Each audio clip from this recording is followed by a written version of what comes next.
Dad Mod's Media Machine presents the Brews with the Dudes podcast. So, question: If you had testicular cancer and you're left with one testicle, would you say my hand smells like balls or my hand smells like ball?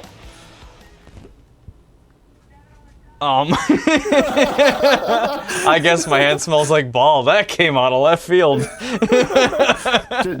Just wondering. Just random questions, Yeah. random thoughts that pop into my head sometimes. That's a really important question to ask. Well, I think you'd have to go off of ball. I mean, like, ball, yeah, because you have one. maybe like You're force of single, habit. so. You'd say like balls, Balls. but But then Yeah. whose balls? Because you have a ball. just force of habit. You know, like you're so Yeah. used to, and then if you like lose a ball, but if you're only born with one testicle, then you'd probably say ball. That would Like, it really change depends. some. That would really change Birdman. Man, this place smells like ball. Oh. See, that's a really great joke, but so few people are gonna understand that. Yeah. I don't know how many watch that. Yeah, but, All right, hey Michael guys, Keaton fans. welcome back to another episode of Brews with the Dudes. So what is this, week 20? Something Well, like that. It's the 20th we're- episode. We no longer we're- can go off the weeks. We're borderlining on the third trimester, so Perfect. yeah. Yeah. All right, so this week we've got Jim Mattson who's joining us from Northbound Giants and YouTube and Google, YouTube. and which it'll make more sense a little later on. Yeah, you can find him on AskJeeves.com. Yep, he's Jeeves. He's a good buddy of ours. Great shit. Into cars, into music. Fantastic musician. Apparently knows like 1,000 different instruments.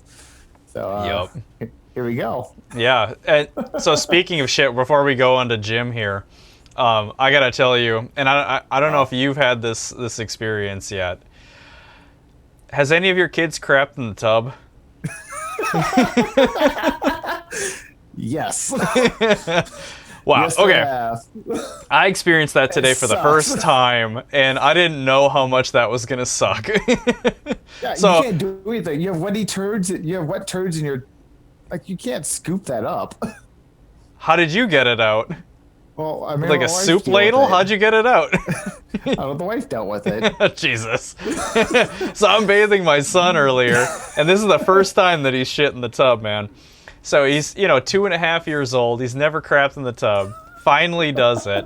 And, I'm just like, I don't know how to handle this. So I thankfully, like, he's kind of like squatting down on all fours because he's just playing around or whatever. He just kind of stopped okay. mid-squat, made awkward eye contact with me, kind of like went blank. Oh, and then I'm like, oh, are you peeing? And he goes, uh-uh. So I like look around the backside of him. He's making a coil back there. I'm like, oh no! Grab him, pull him out of the bathtub, and it's still falling out of him into the bathtub, man. I mean, it was a ridiculous moment. Yeah. And then you got to figure out how do you get it out. Yeah, I would assume the best action because you. Scoop it out. Yeah, just scoop it. You just grab a turd, throw it in the toilet. It's been an interesting day. And I thought I had a bad day. That doesn't sound half as bad. Well, then you have to like, This is, then you got to let the tub drain. Then you got to scrub Yeah. the tub. oh, Then you yeah. got to put the Yeah, kid back in the tub, and then you got to scrub the whole child again, and hope they don't do it again. Yeah, it was good stuff. Isn't parenting fun? It's a blast. There's There's never a nothing dull like moment. it. See, I was out in the garage prior to all of this, and I got a phone call literally as I was at a perfect stopping moment. My wife calls me. She's like, "You need to come inside right now." Uh-oh. I'm like, "What the fuck did I do? Like, why am I in trouble?" It's like, "No, the kids are pissing me off. You need to put them to bed." like put them to bed or like put them to bed. Yeah, exactly. Do you mean to get rid of them? And apparently she was walking back from her mom's house and Harper had a fit and just laid down on the sidewalk. Oh, She's wow. like I'm not gonna walk anymore. And then Jesus. Roman like ran out into the road. Luckily, no cars were coming. So she was like, "No, I don't want to deal with them. I don't want to be around them. They're your problem." Those are rough moments. Those are the moments where you know you're a good team. When it's just like, I'm at the point of wanting to kill my kids. You need to take them. Yeah, because I just walked inside. I'm like, so I'm like, do I need to yell? Like, am I at a yelling point, or am I just like stay calm? And she's like, no, just get them in bed. What's my motivation? Okay. Yeah. Like, okay. Like, so Line. I just go upstairs. I'm like, shut the fuck up. Brush your teeth. You, Harper, diaper, PJs, no stories. Get your ass in bed. It was like 10 minutes. We were done. Nice. You gotta come in with that dad energy. Roman cried the entire time, and I opened up his door. I'm like, what the fuck are you crying for? Go to bed. No doubt. All right. So, what are you sipping on tonight? This one's a canoe. A little bit later, I'll be sipping on a Summit. Sugar Shack. Working on those. Personal favorite seasonal beer. The only thing I hate is they used to do it in bottles, and now it's in cans, and it's not as good. It's not bad, but it's way better in bottles. I don't know what it is. I don't know if it's just a little bit of a tinny taste from the can, but it's not as Sugar Shacky. Okay, really? That makes sense. Yeah. You probably get a little bit of an aluminum flavor from it. Yeah, it kind of masks the maple a little bit because it's in a can, but it's still fantastic. Well, and I've noticed that there's definitely a difference with like grain belt, because I love grain belt, and there's a difference between a bottle and a can for sure. Mm-hmm. Yeah, so I think they went to cans probably to save a few cents. Oh, I'm sure. They were a few years ago. They're talking about completely getting rid of the Sugar Shack. So I'm happy it's still around, but it went from my favorite beer of all time to like my top 5. If that makes sense. Like, it's not. It's still really good, but it's not as good as it should be. Yeah. But well, is what that's it cool. is. I definitely liked it. It was definitely a good beer. Yeah, this is an old staple, and we've had this on the podcast before. Bent Paddle Canoe. Bent I can Paddle figure out my doesn't make directions bad beer. here.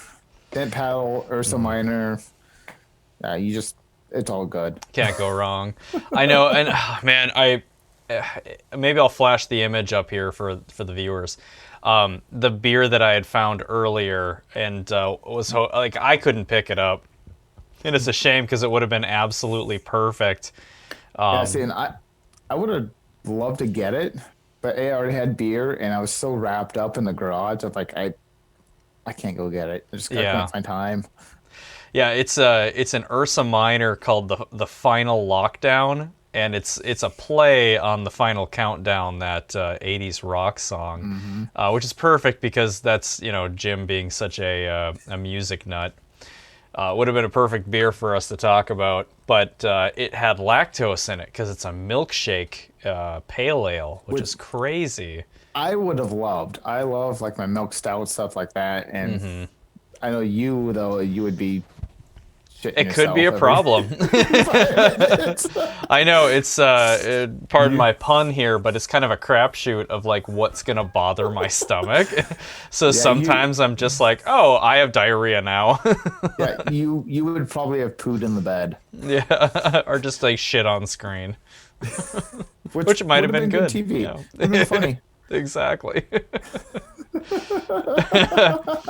Well, okay, let's let the viewers enjoy our conversation with Jim. So enough jabbering from us.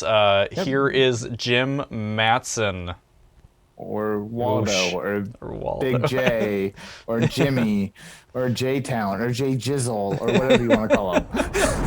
Okay, so Jim Mattson, welcome to the Brews of the Dudes podcast, the voice of Brews of the Dudes podcast, the intro. Yeah, so now the viewers have a face to go with the voice. Yeah, man. I am so sorry. Well, dude, I gotta say, like, that was such a good intro. Well, two things. One, it was freaking hilarious because you just sent me like 2.5 minutes of you saying the taglines and stuff over and over in different like dialects. And if that's the The word country for it. one made me laugh. The country was really good. I was like, he sounds like a really energetic Southern dude. Dude, I Yeah. had way too much fun with that. I mean, my the guy that was watching me record, he just kind of walks in, he's like, "What are you doing?" And I'm like, "Dad Mod Productions." Yeah, that was Eye like contact. that was like the best part was realizing that there was another person in the room. It's like, oh, he doesn't give a shit. No. Full send or nothing at all. There's like no in between. Yeah, that was good shit, man. Well, and it came out really good. Everybody's super impressed with it so far. They're like, that isn't a professional voiceover. I'm like, no, that's Jim Mattson. They're like, Waldo! Yep. I even wearing the shirt for giggles. I don't know. My steering wheel's in the way. Yes, there you go. Awesome. I love the fact that you're in your truck filming this right now. It's fantastic. Oh yeah. There is no better place. It's soundproof. I made sure to put the keys inside of the gas tank, so there's no keys inside the truck. So as I have this beer, Powercruise rules. I can't get a Dewey. I'm not driving anywhere. My doors are locked. Yeah.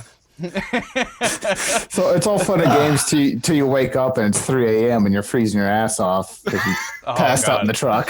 That's Powercruise rules if there ever was one. Yep. Oh yeah. Straight up. That's awesome. Well, dude, you got to give the viewers a little background on where Waldo came from. Oh yeah. Okay. So shit. Must have been like 7 years ago at this point in time. Powercruise. It was my first time going there. And I swung by my parents' place because I live in Crosby, Minnesota. So like a stone's throw from Brainerd. And they're like, dude, we got these Waldo shirts and hats for no reason other than we're taking weird photos and sending it to our friends. We're going to send this along with you to Powercruise. Nice. I'm like, okay, didn't even think of it. And then got drunk on Powercruise like Friday or Saturday night, spilled a beer on myself. I'm like, I've got no shirts left except for this Waldo shirt. Perfect. And I just walked around as Wally. For the record, it's Wally at Powercruise. It's Wally. Okay. Yeah. I have a confession to make. It took me probably 5 years to learn your name. So, because the guys from Kansas, Jake, we all just referred to you as Waldo. Yeah. Like, oh yeah, I know exactly who Waldo is. And then Jake's like, oh yeah, Jim, and Jim this or that or whatever it is we're talking about. Like, who the hell is Jim? Well, and the icing on the cake is the hat, because you do the full ensemble. You got the striped shirt, you got the striped hat. Oh yeah. I drank for free for 2 days because of that shirt and hat. Like, someone says Waldo, hand me a beer. Dude, I had 139 beers in an hour, and I just handed other beers to other people that were like walking with me. Oh, I loved it. Powercruise, yeah. So dressing like Waldo is as effective as being a hot girl. You got like hot white girl privilege. Oh yeah. So it makes me wonder if you were an attractive female dressed as Waldo, what would happen? And like, would the universe just cease to exist? Like, was that just the end of the world?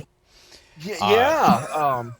That would you wouldn't be able to find her. Let's be honest. That's my outlook in life. Is I have yet to be able to find Wanda. Yeah. Oh, not like once she dresses like that, somebody's gonna abduct her. More like that's a unicorn and not gonna happen. Exactly. There we go. Yeah. Sorry, I took that to a dark place, but.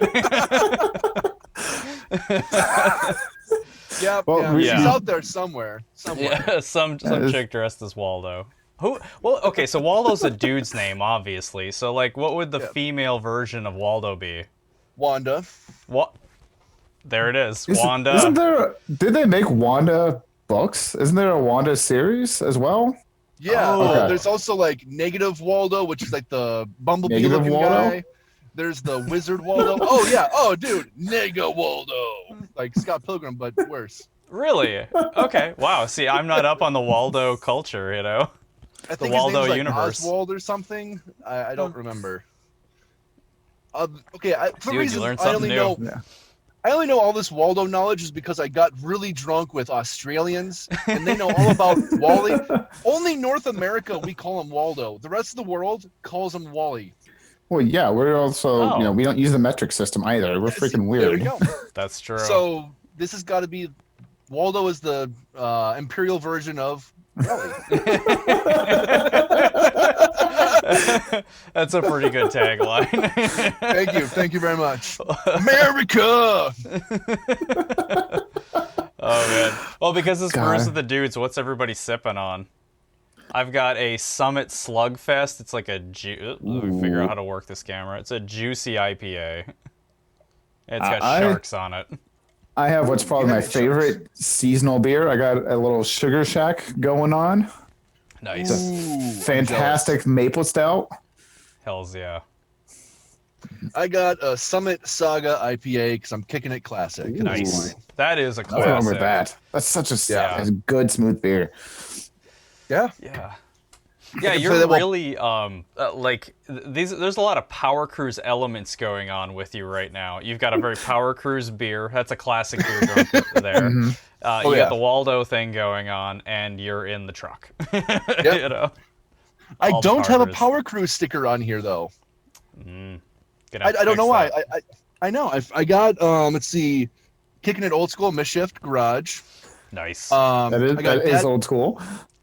Right? It's never leaving my truck until like this thing gets like impounded, destroyed, flipped, rolled over, and until your truck leaves you. Yeah. Exactly. Hopefully none of the above. I mean, I just lowered it 3 inches in the front, so who knows what's going to happen at this point. It's got that raked look. Oh, dude, it's so dirty. I love it. I'm not even gonna drop the rear end. It's just gonna be like, nope, raked. I'm like, all right, cool. Zero traction. All the weight's on the front tires.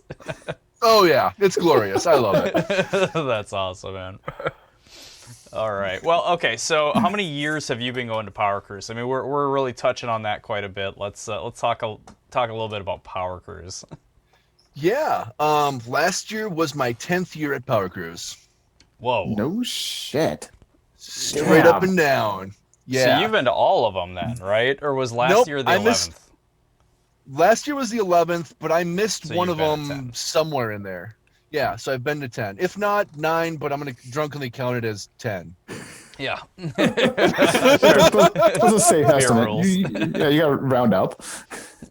Oh, yeah. Like, it was really weird this year because like COVID was happening and like I didn't get to see half the people I wanted to see and like do the things I was gonna do on my 10-year burnouts in this truck, but because I didn't see who I wanted to see there, I'm like, nah, I'm gonna hold off. I'm gonna pop the burner cherry. I haven't done burners in this thing except for like once when it was raining, but I'm not counting that. So I'm waiting for that to be like the thing, I guess. Nice. To break it in.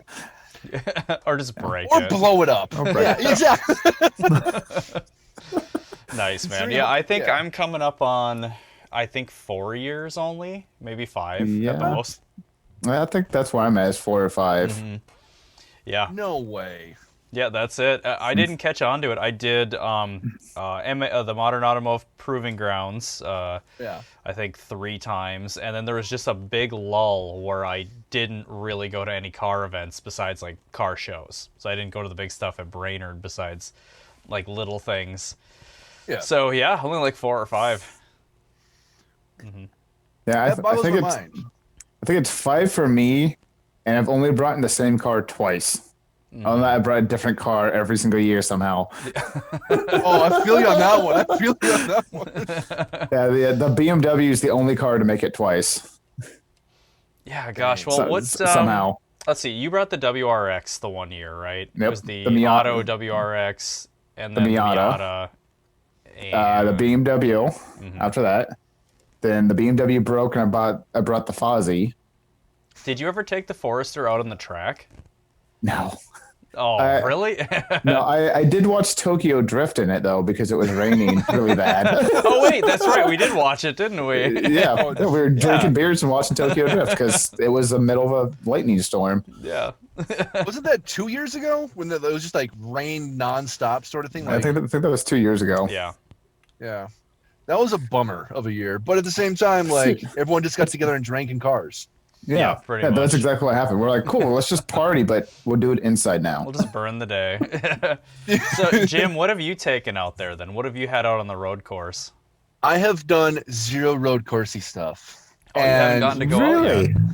Every single time I've had a Civic that was ready to go on the course, something would happen and I just wouldn't be able to do it. How? Gotcha. You must be the only guy in history then to break a Civic before Powercruise. Like, I thought you were how gonna does leave that it at just break a Civic. we broke our Civics. I know it can be done from personal experience, but how do you break a Civic 10 years straight? Okay, for the record, I got into like modding cars and building and actually driving a stick like 4 years ago. Okay. Because I mean, I went to Powercruise and I was just like 5 years, like, all right, this is kind of cool. I'm pretty broke, so I can't afford anything. Yeah, and then I'm like, I hear that. then I'm like, all right, cool. I'm gonna get a Civic, learn how to drive stick. Bought a Civic in the cities, went up to Duluth, learned how to drive stick up there, just so I can get onto the track for Powercruise. Then I did like a head swap, so I had VTEC. That crapped out. Bought another head. That's right. The timing was off, so the intake was the outtake. The thing fucking grenaded itself. Oh, At least, I'm like, that's the only thing I could think of that happened to it. And then, so I had that, and then I had Jake's old silver one, and then I just never managed to get that. Yeah, never got that to the track, sadly. But other than that, though, I was gonna take the truck just for the burnouts, like. Hashtag still on the track. Hashtag still counts. Because I mean, like, I haven't had anything solid or well built for like years. Because the red Civic was dead in my garage for 3. Yeah, I remember that. So, yeah, that left me a very sour taste in my mouth. I'm like, I'm not gonna have anything roadworthy. This truck is going to go full fucking send next year, but it's not going to pass inspection. It's so rusty, it's not going to happen. Burnouts, blow up, that's what's going to happen. I'm calling it right now. Nice. Their inspection's nothing, though. Their inspection is the guy come up, like, is that your car? And you're like, yeah. It's like, okay, cool. Put the sticker in your window. Pretty much. All right. Because, well, the Australians weren't there this last year because thanks COVID. So my buddies, the Karchers, were doing that, and they looked at my truck, and they've been like knuckles deep inside this thing going, this ain't, no, oh Lord, what are you doing, Jim? This is, why? It's that rough, huh? I mean, I'm buttoning down the last couple things this weekend, shackles, supports. It should be good. But I mean, corners, fuck that. This is, no. Strictly a burner. I mean, I still have the governor to deal with, so I'm topping out at 100. I got to figure out a way to get rid of that. Once that happens, all right, we're set. I'll send it. So it's a 4.3 with a 5-speed, right? Yes. Okay, For now. so it's a little bit of a unicorn in the first place. Like, that's actually a really good combination. Yeah. I found it, and the rest of the truck was kind of rusty, and I'm like, you know what? I'm going to take the L on the truck and the way it looks because of the rust and shit, just for the engine and the rest of I mean, it's a stick. The diff's already welded. Yeah. So that's my favorite part of it. I picked it up for $1,500, probably a little much, but at the same time, like, this is everything I've wanted. I've never had a rear-wheel drive car, never had a rear-wheel drive car with a stick. I've never owned a truck. Like, this is, I'm loving this life. Well, and they're super easy to work on. Parts are cheap if you do break anything. So it's it's a win-win. All right, so I gotta know. I've never daily driven a vehicle with a welded rear end. What is that like? Trip. All right, I'm sorry. Trip. I'm sorry. Yeah, I'm sorry, guys. Trip. Fuck. Okay, I get it. I'm just. It's. Sorry for swearing, but like. No, curse up a storm, man. 10 out of 10. Like, I had like the baldest tires on this thing when I first got it, and zero traction, so just kind of be hopping constantly while turning. I got new tires on them now, but like with the lowering of the front end, my turn radius is shot, so it's now saving my tires, so it doesn't chirp as much. Okay. Accidental win, like. I guess. You're gonna have a blast once we get about 6 inches of snow. Oh, day one when it first snowed before I had snow tires. Oh, no, that is the word for it. I've had, like, if it starts raining just a little bit, I'll put the slicks back on and just send it. Oh, it's heaven. I've never had a drifting car before. I've always had front-wheel drive. Oh, man. Oh, no, rear-wheel drive is definitely the way to go. It's so much fun. Oh, I've never had more fun. Downside is city driving blows out loud because of it. Oh, yeah. Yeah. Worth it. Yeah. So worth it. No doubt. No doubt. All right. Well, so what's the next step with the S10 then? What are you gonna do next? I'm actually done with this build that I'm aware of. Until something catastrophic needs to be replaced. I'm guessing it's gonna be the passenger side brake line, but who cares about that? I'll just deal with that when that happens. Engine braking is a thing, and I don't care. Yeah, I suppose. The So it's brakes have pretty given much out good to go, twice. huh? I mean, yeah, I have to work on the leaf spring shackles, and that's it. Because I just redid the entire front end, and I want a bigger engine in this thing, but it's too rusty. So I'm going to look for a Gen 1 Boxy Boy S10 or something Nice. else. As long as it's clean and not Minnesota flavored. Yeah. If you're willing to travel a little bit, hit up the boys down in Kansas. Just be like, hey, keep your eyes open. This is my price range. They'd be more than happy to go look at something for you. Oh, I am totally down for that. Sometime in the spring, right before that the whole project season picks up. If not, I'll wait until fall, just because of where I'm at, living wise, work wise. But I mean, that's my goal, is to find a really clean first gen dime, or I mean, I would find anything boxy. I think that's the way to go about it. Yeah. And I want to bag it and LS swap it, and that's as far as I got. Nice. There's nothing wrong with that. Nothing wrong with that. Well, and the beauty is, you've already got a transmission that will bolt to an LS. If that's the NV3500, you should be able to bolt that up to like a 4.8. It's not great gearing for it, but it'll work. I mean, if I'm doing a budget build on this truck and putting a new engine, I mean, my goal was to blow up the engine, but everything else went around it. So I guess yeah. All right, I have better brakes now. I have better this now. I have a new sound system. Oh yeah, that's the one thing I learned how to do. Sound systems. That is first time I put a subwoofer and amp in here, but I want the big, well, not a big 4.8, but I mean 4.8 turbo, maybe a 5.3, or was it a 5.6? 5.3. Yeah, 5.3, okay. The 4.8 will treat you pretty good. That's they nickname it the 4-point great because they just tolerate a lot of abuse, even though they're kind of the baby of the group. That one should bolt up really easy. I think that 4.8 and the 5.3, I think will bolt up to the 3500 without too much drama. I'm not. My only goal for this truck right now is dislocate the rear tires and do burners.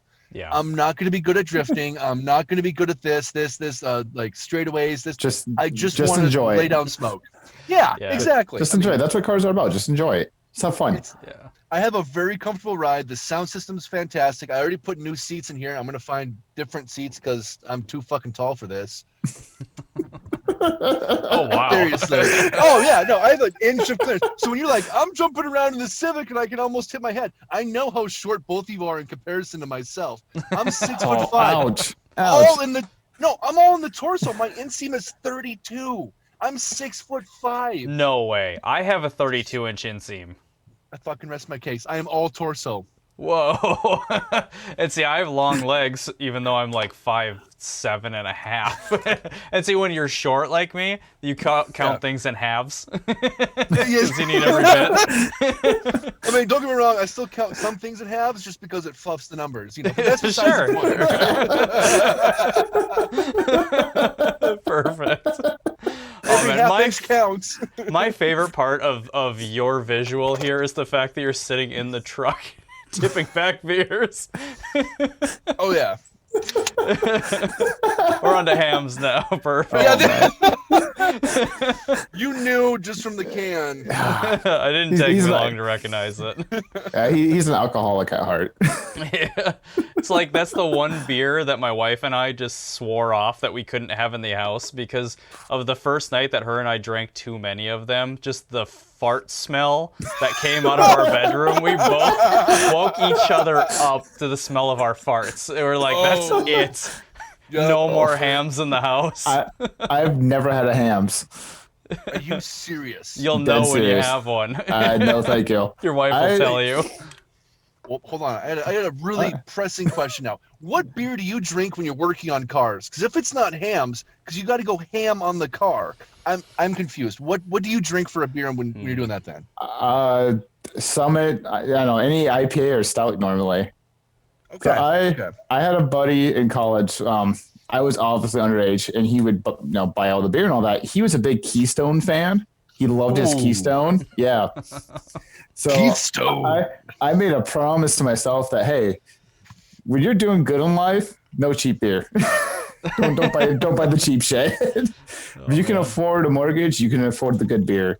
So I still like PBR. Love me some PBR. Oh, yeah. Some Grain Belt, stuff like that. Cool. I get into coolers once in a while, but I can't do it. I can't. Yeah, Grain Belt tends to that. be my garage beer, unless like if we're tinkering together, Donnie and I, we'll have like a canoe or something like that. Oh yeah, it's one of our like mutual beers that we like. Lollygagger. These are both bent paddle beers. I was gonna say I knew that. Oh yeah, I think Duluth though we're a little bit special because we have so many microbreweries that are up here. They're just like in walking distance. Yeah, us, so it's really hard over. not to support them all the time. Yeah. I miss that about Duluth, honestly. Like just going from like Sir Ben's to wherever you feel like it, like you have all the homebrewed beers right then and there. Like you guys are so lucky. I have to drive 10 minutes between each brewery here. It's so lame. Which is hilarious that's a complaint compared to most parts of the country where they're just like, I wish we had a brewery. Minnesota's incredible. Minnesota's got an incredible beer scene. For being like the state that we are, it's amazing how many microbreweries we have. Well, I think it's because it's so cold. I think our winters are so long. People are like, "What are we gonna do? I don't know, drink beer." All right, cool. Let's get good at it at least. If we're gonna do it, let's master it. Oh yeah. Well, drink beer, work on cars. I mean, those two things go hand in hand in my mind. Well, I mean, here's the thing. I'll have a stout at night if I'm working on a car, but like if it's during the day, then it's canoe. Like you have to have the light and then the dark. For me, it's not the time of the day; it's the time of the year. If it's if it's colder out, if it's winter, I'm drinking more stouts. But if it's summertime, it's a lot of like Blue Moon, Line Coors, stuff like that. But like my spring and fall seem to be my IPA seasons.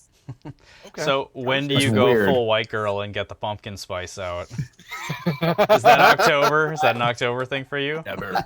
I don't because my wife buys pumpkin spice coffee once in a while. K-cups.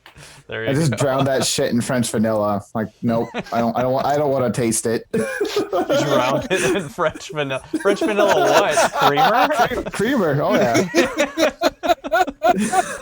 You're telling me you dilute the pumpkin spice flavor with French vanilla? Oh yeah. Jesus, dude. How much sugar is in this coffee?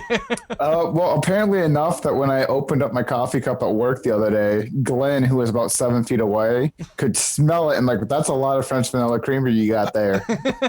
Jesus, because it's pumpkin spice coffee. That's no joke, man.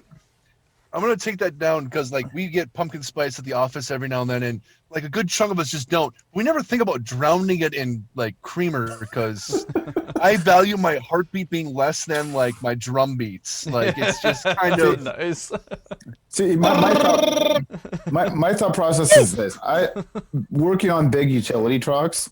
If the coffee creamer doesn't kill me, work is. So. Fair enough. YOLO. Yeah, I respect that.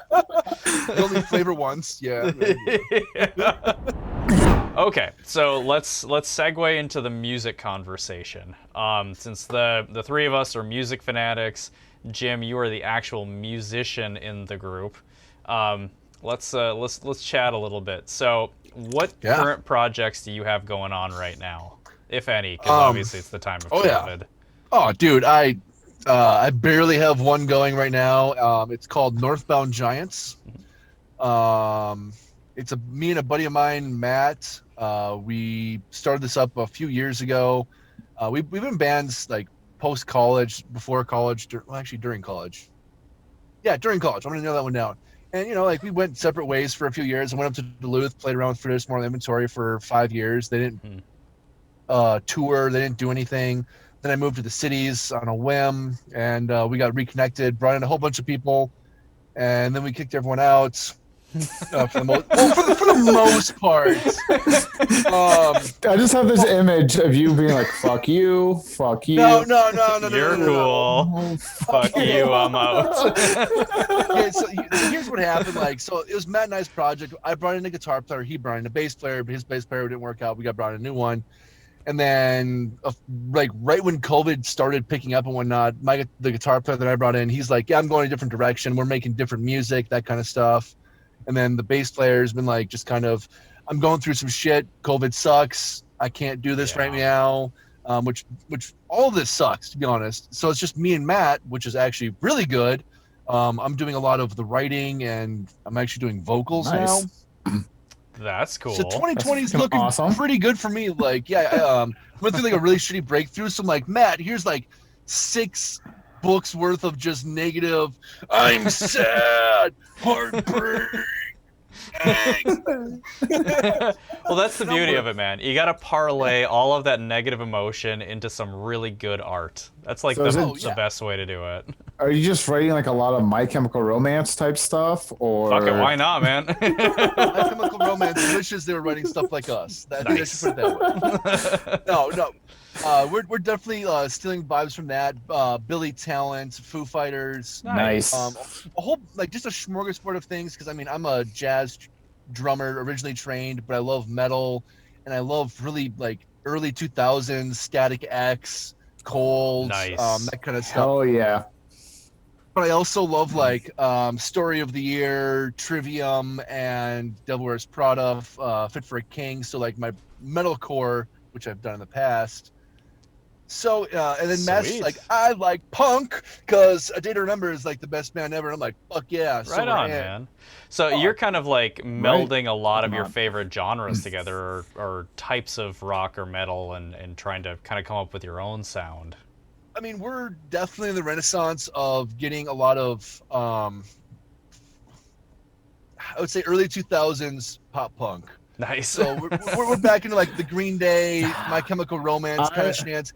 It's just fun. It's so much fun. Yeah, it really I have is. a major soft spot for the pop punk. You know, the old school, like the first album of Fall Out Boy, Sum 41, Newfound Glory, Good Charlotte, Blink 182, all that shit. Like, just a major soft spot. Like, that just puts you in a really happy mood. It's so upbeat. Yeah, it really does, yeah. But it's still kind of hard at the same time, you know? Oh, for sure. As a drummer, it's usually pretty taxing because the beats are pretty quick and whatnot. But, I mean, I love the physical abuse on myself and having to do all these crazy drum fills. And that's so cool. See, I have, like, such a soft spot for, like, the punk covering pop songs.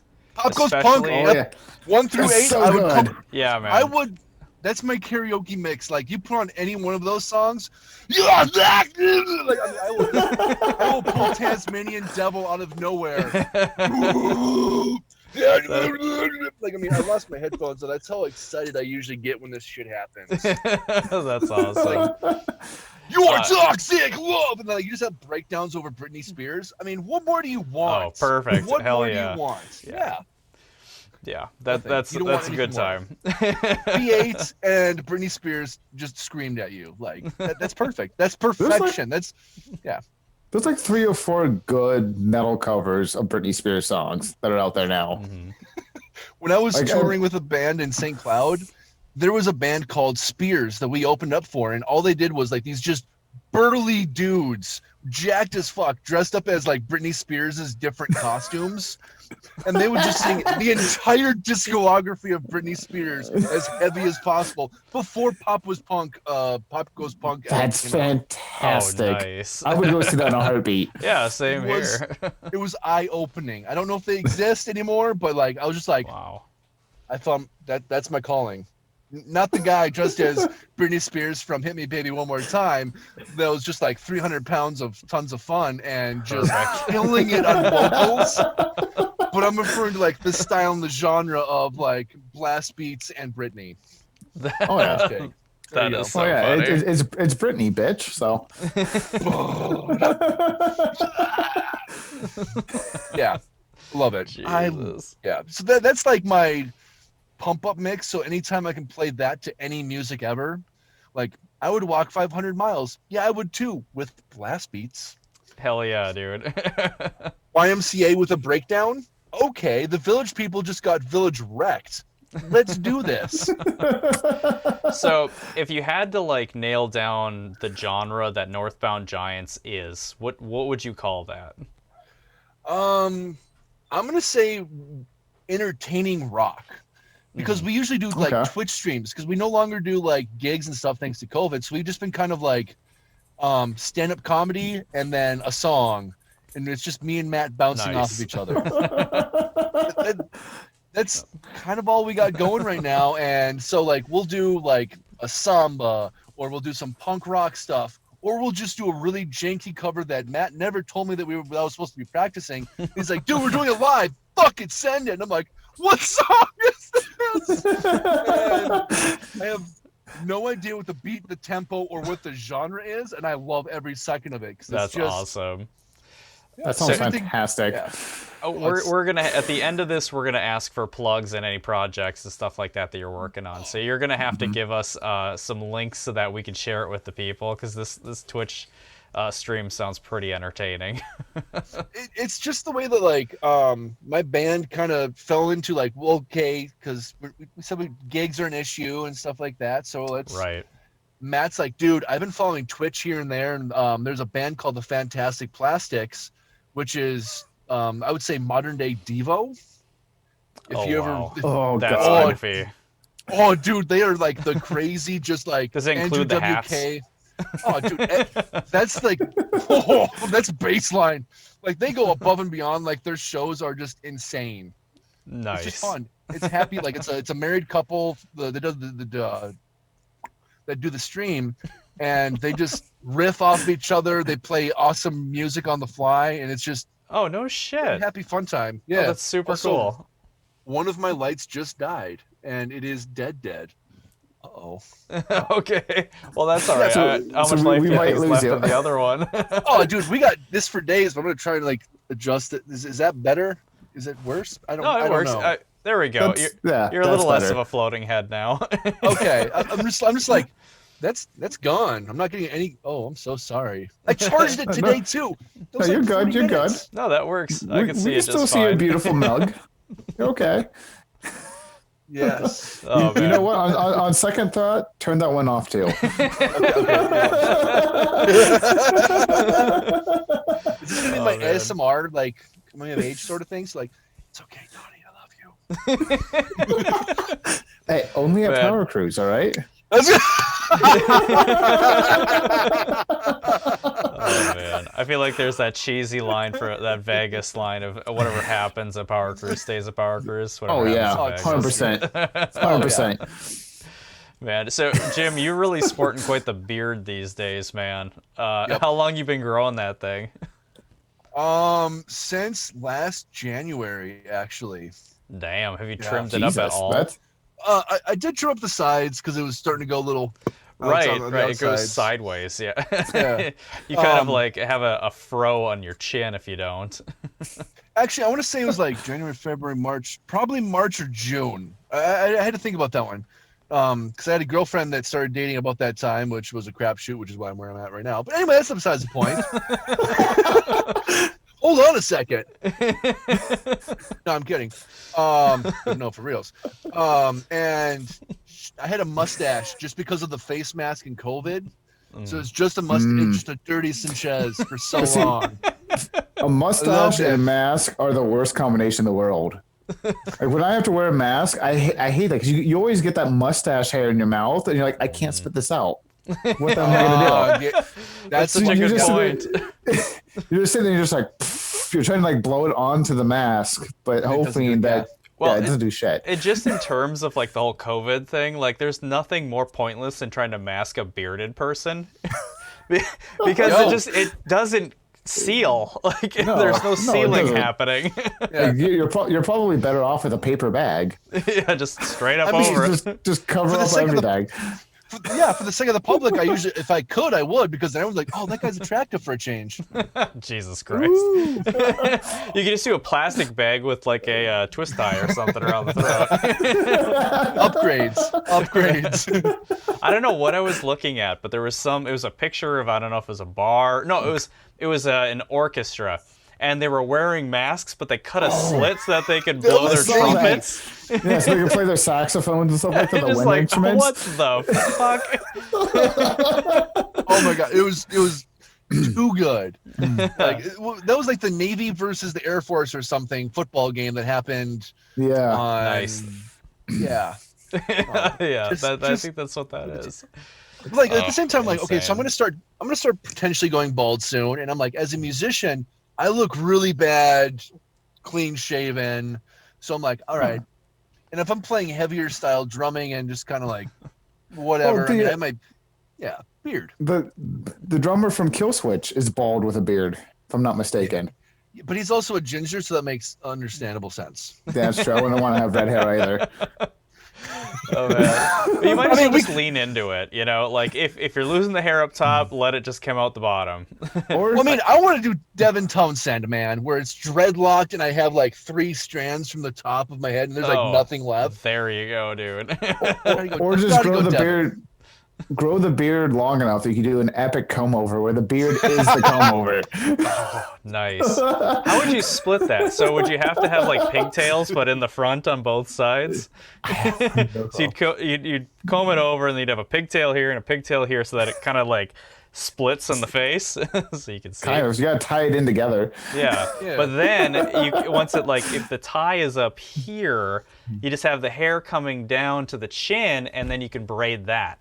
So that the top hair into the beard braided. It's so a new it all look, ties dude. itself together. Yeah, exactly. As a drummer, I'm totally all for this. I mean, you need to stand out somehow in life. And you'd stand out. If I tie my beard in a bow above my hair, you just like beard goes up. Yeah, the beard goes up. Beard goes up. Okay, so I'm yeah. thinking like you grow the hair long up here if you have like, you know, a little teeny bit, maybe a bald patch in the center. You grow the stuff on the sides forward down to the beard. But you're saying the opposite. Let's bring the beard upward to the hair. Okay. Does your beard hang I'm into low? that. Can you tie it in a bow? Just like that kind of shenanigans. Yeah, you know, so it's like what do they call those? The burns on the side here? Sideburns? Mutton chops. So you could just grow it and just have it run upward. So you just claim it's a mutton chop, but then you use that to fill in the bald spots. Do not give me ideas. I drive an this is a S10. new I will thing. do this. I will do this. We don't have a name for that maneuver yet. What would we call that?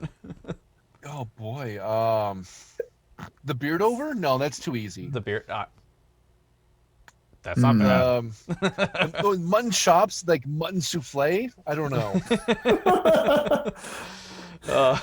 Fantastic. I'll workshop it. Come back to you on that one, and I'll write a song about You're it. gonna How about workshop that? it? Okay, good. All I'm right. excited to hear the song. No shit.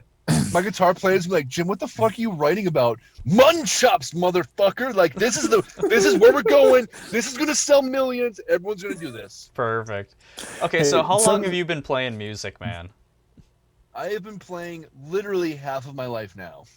And you're 31 years 29, old. 30? Okay. Shocker, I know. It's I shouldn't be alive this long. It's weird. As a drummer, I made it past like 27, 28. I'm amazed. Score. So, oh yeah. But no, like my first gig was when I was 16 in Brainerd, Minnesota, oddly enough. Nice. That's Yeah, cool. and Rock band? Oh, yeah, it was with Eric Vobeta. You can find all these guys you can find online too, by the way. Eric Vobeta with the band Via, but it was just me, him, and a bass player at the time. And we opened for this band called Phoenix Philosophy, who now has turned into the Failsafe, which you guys had their music on here in the ends. Nice. Oh, yeah. That's Yeah. awesome, dude. That's how that connection happened, by the way. That's super cool. Okay. Fantastic. Okay, so you've been playing music long enough that was okay, I'm trying to think of the timeline here. Okay, so you probably started about in 2005 or so. That sounds Probably about correct. then. Yes. Okay. Yeah. So rap rock had kind of faded out of its glory, right? I mean, it was. I Linkin- love rap rock. So did you ever do any Limp Bizkit-esque projects? I No, never did okay. Limp Bizkit. We did cover. I mean, back in the day, my first band, we tried to cover like Rammstein, Sum 41, Nice. Johnny Cash, and Static X, and just kind of like we did. That's It was such a combo. That's a good no combo. one. We didn't I'm know into what that. genre to play in, and I was the vocalist on bass, and that's dude, it was so bad. Vocalist on bass guitar, huh? Yeah. That's nothing Okay, wrong so with how many Rush instruments was can you play here? vocalist on bass. So we're talking you can play bass guitar, or you played Yep. bass guitar, you're a Yeah. drummer. The skin flute. Yes. I'm very proficient in that one. Anyway. I can also play the ham wallet, but no one wants to hear me brag about that one, I guess. Ham wallet. The gut lock. I mean, we can go on here, but I'm like Foxtrot Uniform Charlie Kilo, just like the Bloodhound Gangs. I'm out. So Nice. I started on bass. I transferred schools when I was 9th grade because of a teacher strike, and I realized they didn't have a drummer, and I wanted the ability to play as much music as loud as possible, and drums was the option. Mhm. But I suck at guitar. I fail horrendously at piano. I know how because I'm a music major, and I fucking hate all of it.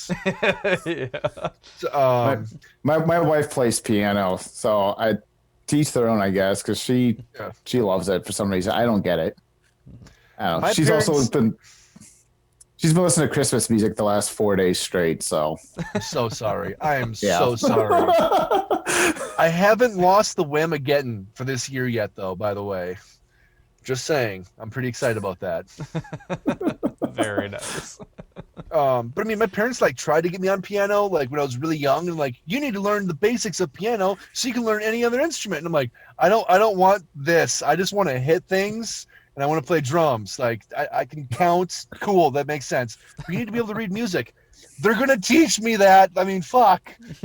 It's piano is Nice. here's a whole bunch of notes, and I'm just like 1, 2, 3, 4, 1, 2. All right, cool, we got this.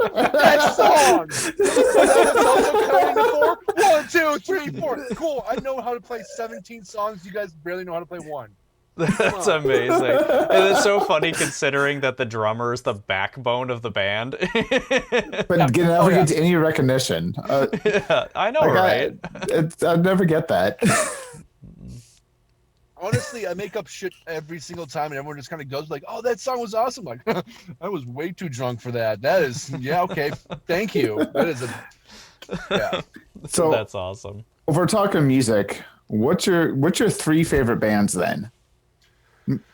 Oh boy.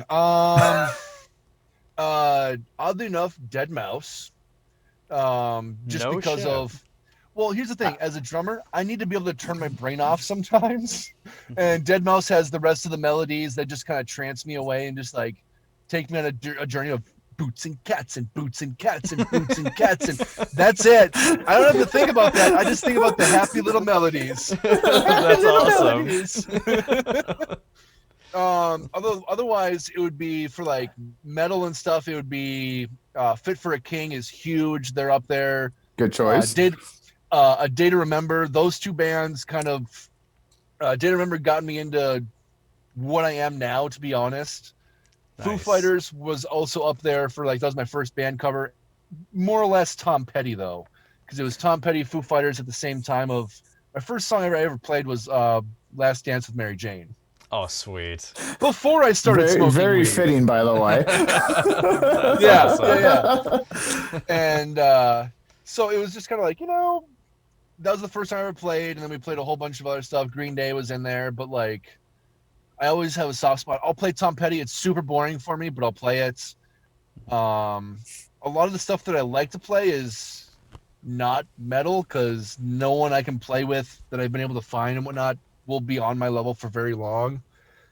And if they are on my level, they're usually playing mathcore stuff where they're counting like, we're not going to play a single measure of 4/4 in this entire song. Have fun. And I'm just like, Fuck, are you serious? Like, you went from like 7/8 to 13/16? Like, no one does this. This is not fun for me. I mean, listening to Tool, I just get anxiety. Like, I was gonna say, as a listener though, like Tool's fantastic, Mastodon, where they have just these crazy drum beats throughout this very melodic sounding song, is incredible to listen to, but it sounds exhausting. Yeah, I get tired listening to Tool, and they're so like negative tone, like in their songs. I can't listen to them for long because I get depressed. Which leads me to my absolute, my absolute favorite band is Dredge. By the way, that was my. I had an argument in my head of how I'm gonna get to Dredge. No shit. I've never heard of them. Okay, I'm so sorry. That's okay. Which album? Send me some are we videos. talking? Send me some links. Catch Without Arms? Oh, are we shit. talking? You know Dredge?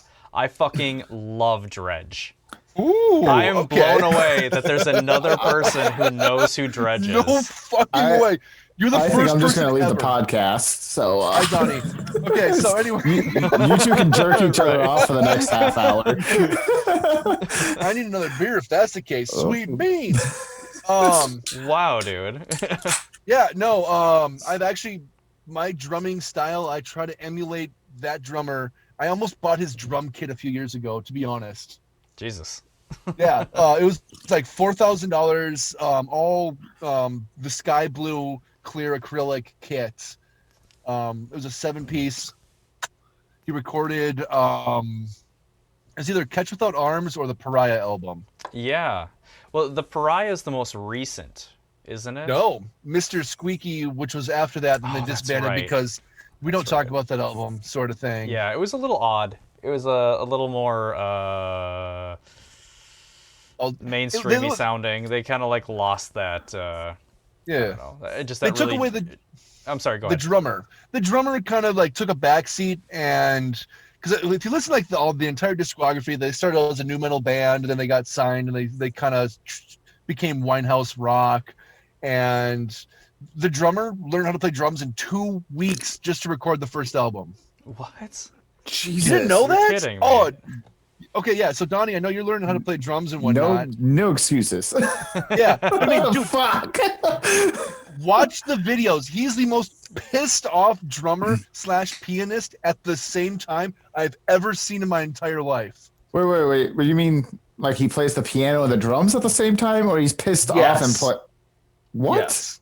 Oh yeah, dude. He is like my idol. Of here's how you play drums. I'm struggling. Piano, metal. But like I'm struggling like to hold a conversation and drink beer at the same time. How the fuck does he do that? No shit. He had 2 weeks to learn the drums, from what I read and whatnot, before the first album came out, and they booted their original drummer. Yeah. So the Pariah album, by the way, is my absolute favorite, start to finish. It is the perfect let me up, pick me down. I was gonna say let me off, but just because of the other album from Dredge. But that was a huge, like, only, yeah. Yeah, see, I have a tough time deciding, because, like, Catch Without Arms is, that's the one that introduced me to them, but, like, Leitmotif, or however you say it, that, that's me I think off. it's, like, the second one, or maybe that's their first album, but it has this, like, really, it's sort of raw. Like this lo-fi raw sound to it that I just love, and it's really complicated. Like the songs they're complicated sounding, and I don't know, it's unique. Every person I've talked to about Dredge and is like, I listened to them. I didn't fucking like them at all. Every person has just been like, nah, these guys suck. And I'm like, no, like the bass player. My requirements for a band, I'm pretentious as fuck. Everyone in the band has to add to the sound or just remove themselves. You can't just be like, I'm a bass player, I'm just here, I'm playing notes, that's it, I stand up. You have to add to the noise. So like Adam Levine, get fucked. I want the rest of the band to step up. Okay, I think we can all agree no there. prima donnas, huh? Yeah. Like everyone knows Amy Lee or the chick from Paramore. Like, oh yeah, they were the person. But what about the rest of the band? Like, yeah, right. When the guitar player, Amy Lee's fantastic, but you can delete everybody else. Yeah, she had a piano song. You know what? I'm not going to get into this argument of like Disturbed. The Sound of Silence is like, oh no, it's just a Disturbed song. The rest of the band was off jerking each other like in a corner drinking beers. It's just the lead vocalist going with the keyboard. I'm going to add all this orchestral. Okay, anyway. See, that's one of the reasons why I love Maynard so much. I love Maynard from Tool so much is because every time that I've seen that band live, he is like hidden in the back. Like he puts his band front and center, and they're the performance. And he's literally in the back of the stage, or he's behind the drummer in some instances. Yeah. Like it's been really surprising because you expect him to be the front man and be up there singing with the spotlight on him, and no, that's not his style at all. He's the composer. There's something to be said about this of like for his style of writing and whatnot. He has a lot of people that just come on to tour with him and like, I want to be a guitar player. If you're good enough, he's like, or just he invites people. Mm-hmm. What other band did this where they just kind of did like, we're over here. Do you want to play with us? Yeah, okay, cool. You're in for this tour or this stretch, you know. Oh, that's super cool. I mean, when my band gets going, we'll probably do that with a guitar player or a bass player. And if people want to join in and just jam with us, fuck it, we'll do it, you know, sort of thing. And being able to be like, a lot of big bands will do that. Devin Townsend, Trent Reznor, and Tom York. They do that. They'll just pull people in around. Yeah, and people want to play with them. Well, that's kind of a perfect segue into my next question of like, okay, so you've had enough bands here in Minnesota.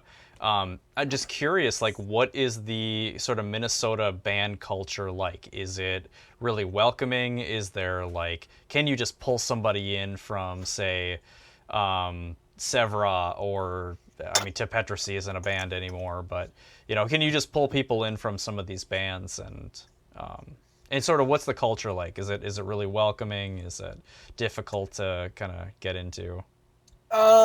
It all depends on your mentality. If you're going into it like, I'm going to use the people and do the thing and they're going to scratch my back all the time, people will be like, all right, cool. Have you done anything for me? No. Well, then no. So if you're shitty, they're shitty. Yes. And if you're not shitty, you're going to have a good time. I'll kick share my drums all the time. If I can, I will, you know, just if it's a touring band from Iowa, use my drums. I'm in the cities. It takes me like 5 minutes, fucking whatever. Nice. Just use your own cymbals. That way you can keep all your stuff on your truck and just like one less thing for you to do. I'll try and be Minnesota nice. Right.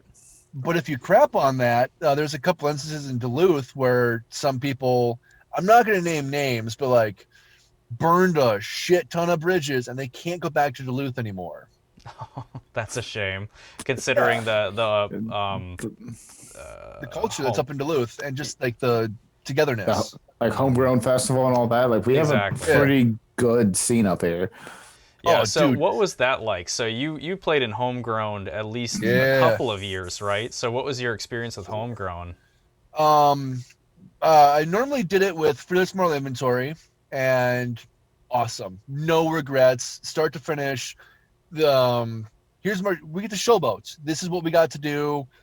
We had a prime spot at the Garden one year, and really, oh yeah, we opened up for some big band, and my drum set walked away from me because the legs didn't lock in. So on the last song, I had no bass drum, and then the whole song was just like for the big fills and stuff. And I'm just like, I was pissed. I was also piss fucking drunk, but I mean.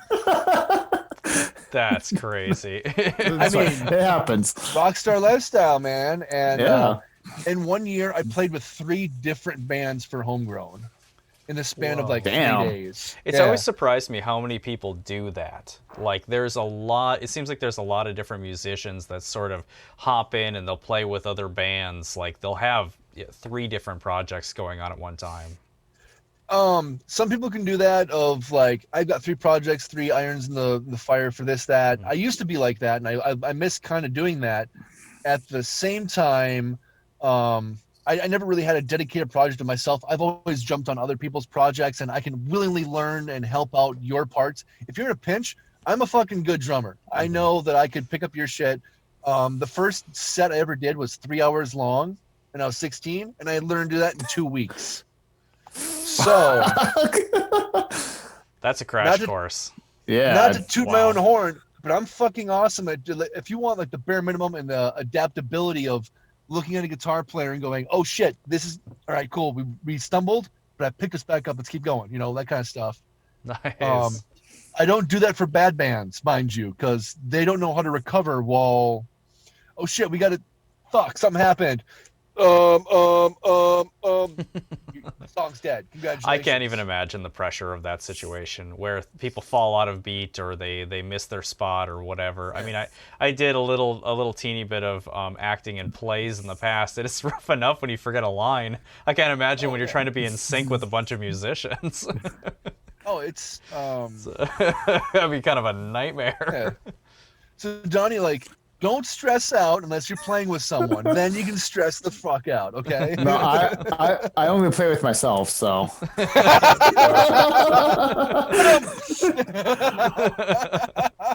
No, I haven't had any time to practice lately. I've been busy with life and working on the car and all that kind of crap. Working out finally, trying to lose some of the dad bod and all that crap. I just need to make that. I need to make that like just 20 minutes a day. Just go practice 20 minutes a day. It'll help you work on the dad bod then. That's why I bought it. That's what I told. At least that was the excuse I told the wife. Yeah, it helps. So It keeps your heartbeat up, you know. She's like, "Why do you buy a drum set?" I'm like, "Cause I'm fat." Yeah. It looks like fun. You get a hit shot with a stick. Like, how can that not be fun? If the drum set hits back, then I'm concerned. Right. Yeah, like, I mean, for me, I love drum challenges. So when my guitar player like throws out, all right, dude, I'm gonna start jamming on this song live on stream or just like in jamming sessions, I love the like, what can I think of that's different that I haven't played before? What's a weird beat or an accent that I can do that'll change up my style, my sticking, the way I think about music. So that makes me think here. So, who would be your favorite drummer? Like, who do you inspire to be, and who's your least favorite? Like, who annoys the fuck out of you? You just hate his music. You hate his style. Okay. Honestly, the drummer from Dredge, I forgot his name, is who I want to aspire to be. Okay. Just because that's the bar. Well, I mean, if you watch him play, I'm so angry, and then they're playing like this light rock bullshit on top of it. But he just looks like he's gonna blow a fucking blood vessel. Is that Dino? I think so. Yeah. I pulled up the wiki here, and it looks like Dino is the drummer. I apparently have to listen to Dredge. Apparently, that's what I'm going to listen to at work tomorrow. It's just Dredge. They're fun. Yeah, they're a good band. But my least favorite drummer, aside from AC/DC, because that guy just stands there, he's boom, chick. I don't like Travis Barker. You don't like Travis Barker? Really? A lot of flack for this one, yeah. Wow. Okay, so hear me out. I saw Blink-182 play with a Day to Remember a few years ago in the XL Energy Center or whatever. I was on that. I saw that tour. I saw it in Spokane. Nice. I mean, my idol was like Travis Barker. When I first played, I used Travis Barker sticks, and I would break pairs of those a night playing way too loud in bars. Those are $18 a pop. Oof. And I went through like 3 of them a night. Ouch. I know how to hit things. So if you want to talk about really hitting things, I went through cymbals, snare drums, top and bottom, and dude, it was disgusting. I've gotten better, I swear. But okay, so I saw Travis Barker play, and it was the most disappointing thing I've ever seen in my entire life because he was like, I got a goatee. I'm kind of looking like a 45-year-old dad. None of the songs went like back to back into the songs. There was no drum solo, and it looked like he was just suffering from arthritis. Oh, so the second he was kind of going through the motions just to get it over with, and yeah. There's no passion. And, I mean, I could see like he was giving 110%, but at the same time, like there was no ergonomics behind it, like of him saving his body, or I mean, he was just going as fast as he could to the finish line, and his body wasn't ready for that kind of stuff. Like I don't know, just the way he played would like it'll rip your tendons a new ass. Jesus. And his cymbals are way too high, so like in order to make a hit, he has to really whip his arms out there instead of having everything fuck, what was his name? He passed away. Neil Peart. Yeah. From Everything Rush.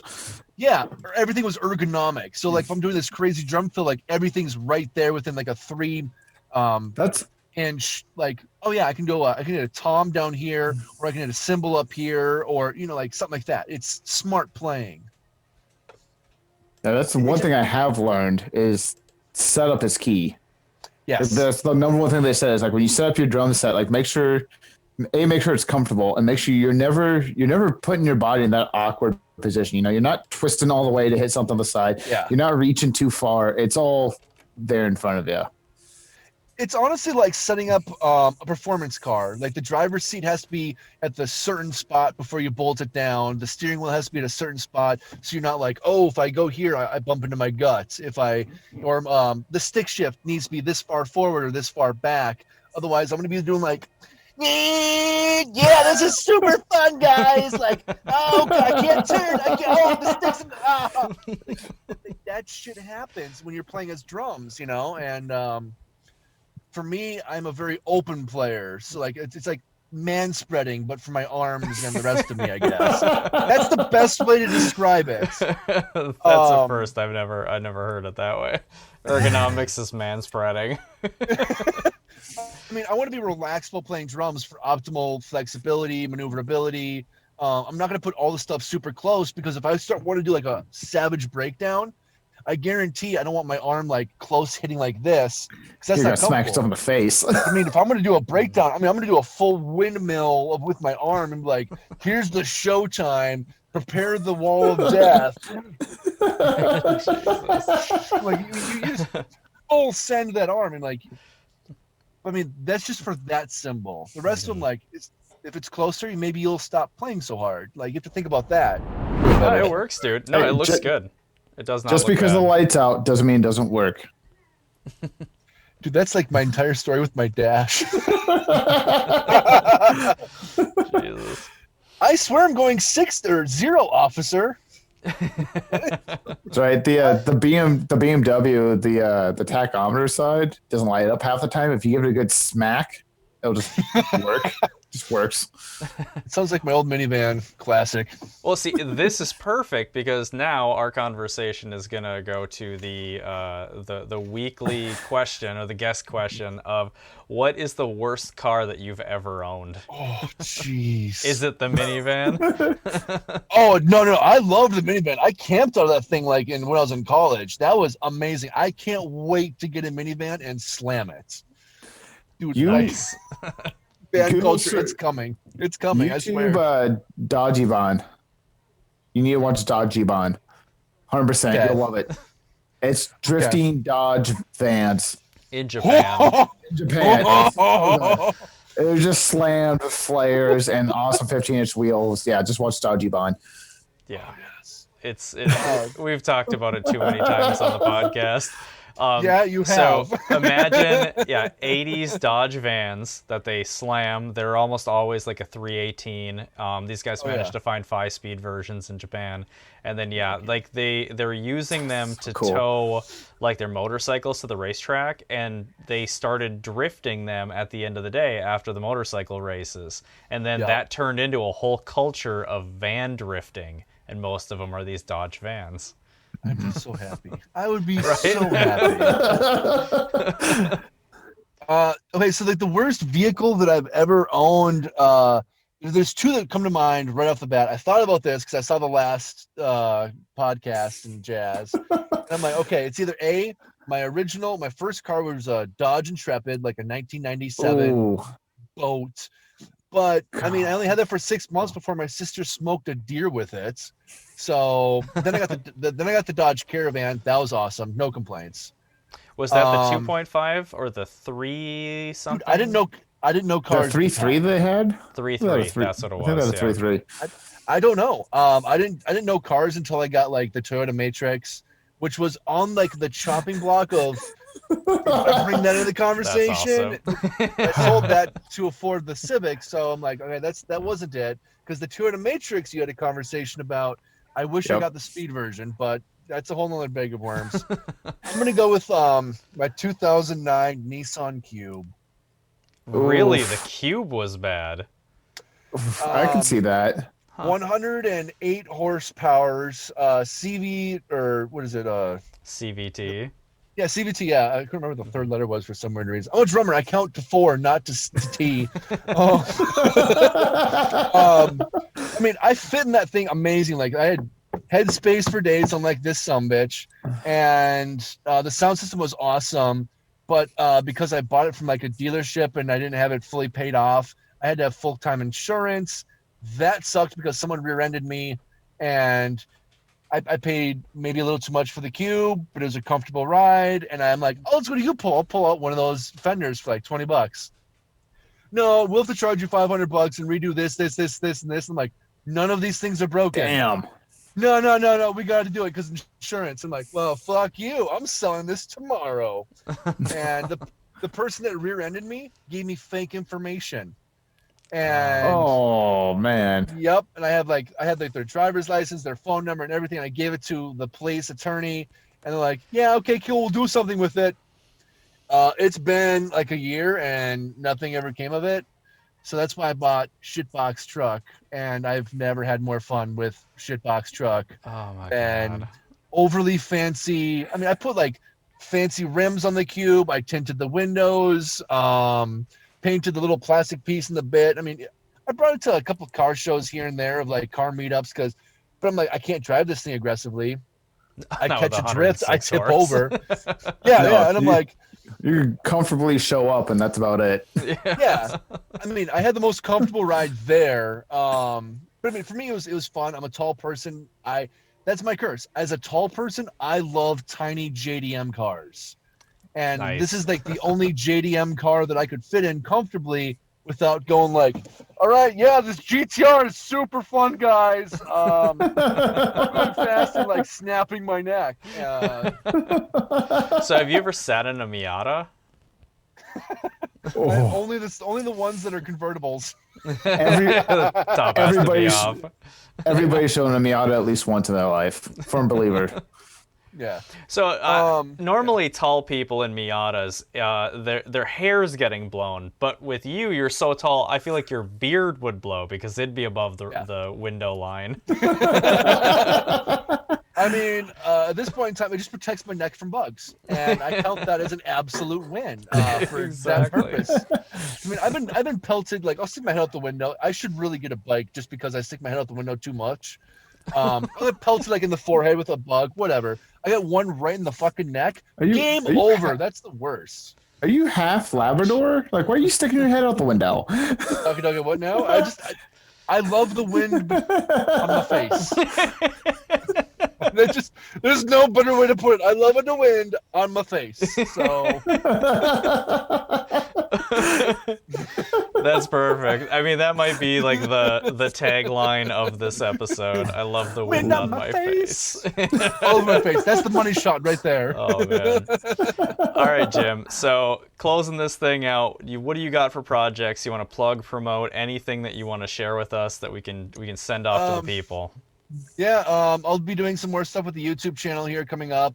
That underscore, or I think it might just be that hyphen Jim Dude or something, or Pants in a Jar. I don't remember what my YouTube is. I haven't used it for a while. I'll send you.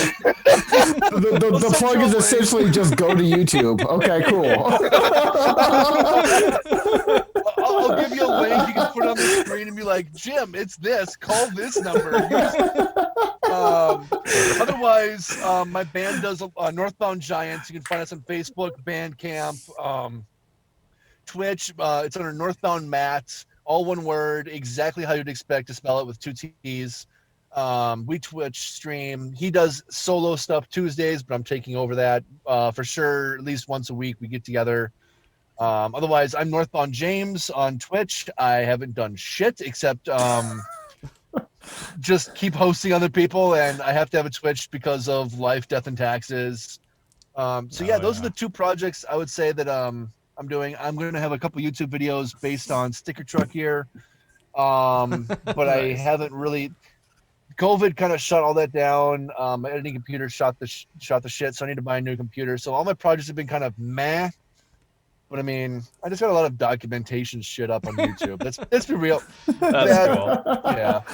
All right, well, But I great. mean, We'll make sure to kind of plug. We'll stack the links in the description of all the projects you got going on. It's just gonna be a link to Google. YouTube.com, Google.com. Google. Step 2. This is the name. Awesome. I do my best, and I'm just grateful you guys had me on here because it's cool as shit to talk to you guys and to just pick your brain on stuff and things. You guys are fun. Thank you. Yeah, man. Well, it's always a man. pleasure seeing you too. I mean, hopefully we'll see you before Powercruise next year. Hopefully. Oh yeah, that is. I'm hoping. I really am because it'd be cool and. Really, I want to do burnouts for this channel, and like that's my goal, honestly, to build this truck just for you guys because haters. Yeah, you guys are the best. I mean, you guys when the DSC was around, you guys were the cool shits. You got me into a good spot. You guys got me more into cars, so it's really cool. Well, hopefully that's treated you okay. It seems like it kind of hasn't. Didn't you own a cube? JDM, boy. Perfect. All right, Jim. Thanks a lot, buddy. And we'll see you guys next week.